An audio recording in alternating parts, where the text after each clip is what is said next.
Hey guys, and welcome back to this channel. In this video, I'll be showing you guys how you can basically create saved replies so that it's easier to just talk to your customers on Instagram. So I'm just going to select this message, just like a random one, and select the plus button down here. Select saved replies. Then you're going to select new saved reply.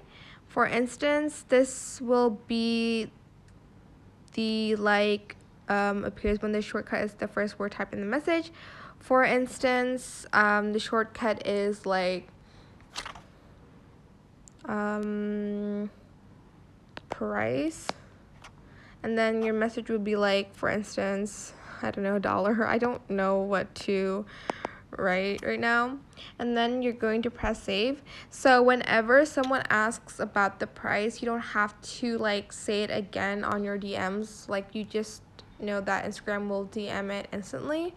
But that's pretty much it. Super simple, and I think it's very helpful if you have a lot of customers who's asking about your products and stuff on Instagram, and you just don't have the time to reply everybody who's asking for the same thing. So that is pretty much it. I hope this tutorial is helpful for you guys. Don't forget to like, comment, share, and also subscribe to this channel if you haven't done that already. If you have any more questions, leave it in the comment section down below. I will try my best to answer them all for you guys.